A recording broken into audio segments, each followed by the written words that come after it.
Hello. Hi, everybody. My name is Maddie Rollins here in Austin, Texas, the barbecue capital of the world.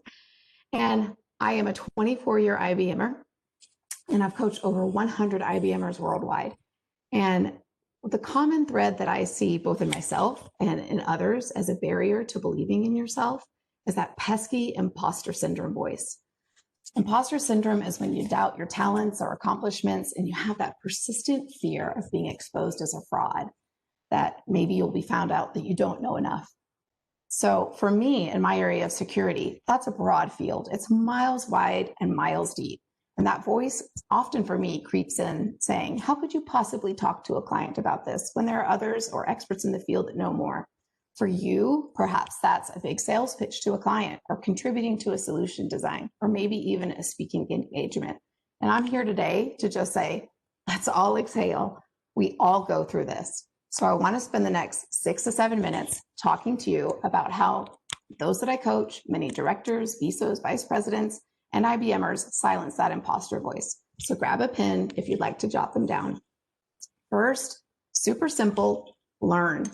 Often the feeling of paralysis comes from that feeling that you're not an expert, that you don't have enough deep expertise to talk on that subject. Have you ever had that moment when you're on a WebEx with a bunch of brilliant people and you wanted to contribute, but you didn't for the fear of the lack of expertise? Who hasn't been on that meeting?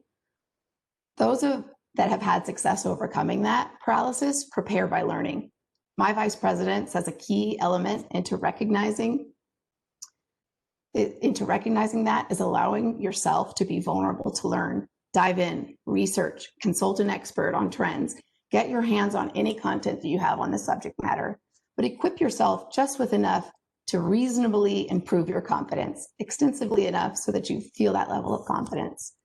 Second, make it personal. No one can say that person doesn't feel, think, or experience that. The one thing that you have that is uniquely you, that no one can take, is your own perspective or your own experience. If we apply that to what we just talked about on the first tip, learn.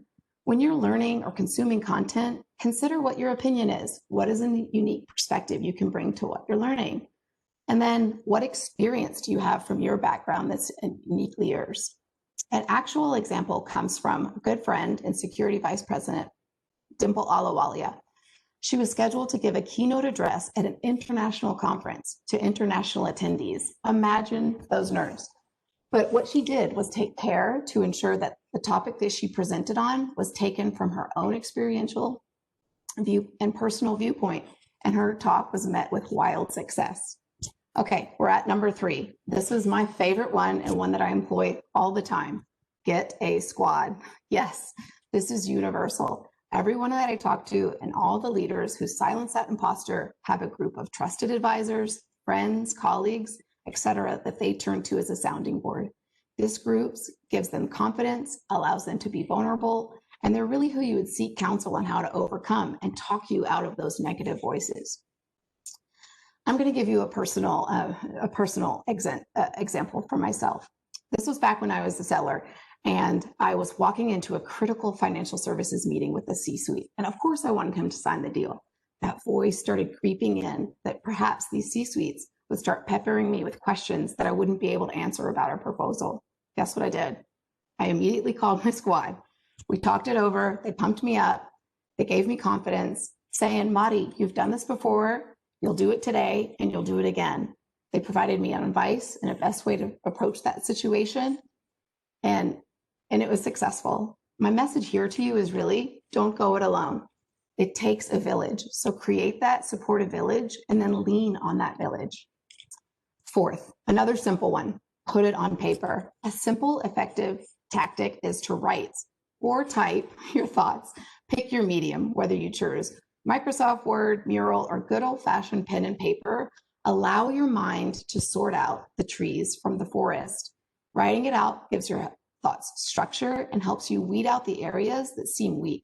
And if it's for a speaking engagement, that can be really effective into helping you massage your message. It's a way to calm your nerves and pivot from operating from a place of feelings to operating from a place of black and white pragmatic organization. And imagine how much clearer your direction is when you operate that way and edit out the noise. Fifth, and probably one of Ginny Romanetti's favorite, is rehearse. I really dislike the phrase practice makes perfect. So I like to say practice makes possible. Whether it's in front of your colleagues, family, or Ginny, even your dogs, talk it out loud. And I mean out loud. Maybe take the black and white organized thought that we just talked about in the previous tip and say them out loud until you like what you're hearing. If it's for a big interview, maybe a stretch job, Google some common interview questions for that role and prepare your responses, and maybe even run those responses by your squad. And like I said, rehearse them out loud. This is often a way to clear up your responses and your message. And rehearsing those out loud helps you amplify your real voice and silence that imposter voice. Sixth and final, let's be honest, what's the worst that could happen? Often our minds create paralyzing worst case scenarios. I'll lose my job. I'll be found out to be a fraud. My work community will shame me. Those are all very extreme outcomes that are actually not likely to happen, but likely to keep you from taking the lead. So many of those who I have talked to silence that voice by walking through a worst case scenario. So let's try it here. So let's say you're going to take the leap to be a speaker on a stretch topic that you're not super familiar with. Let's walk through the worst case scenario. Worst case scenario, it doesn't go well. Everyone probably forgets it a week, and maybe you don't get called back for more gigs. Does that seem bad to you? Is that something that you can live with? But let's flip that. What if it goes right? What if it's met with adoration and you actually get more speaking gigs? I bet you can live with the best case scenario too.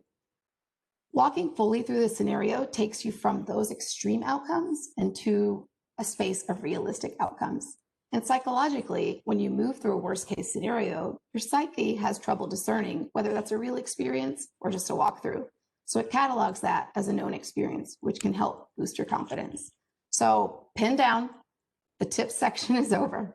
And I hope me sharing this with you today gives you comfort that many of us suffer through imposter syndrome, for those of us that are the first day on the job, all the way through executives.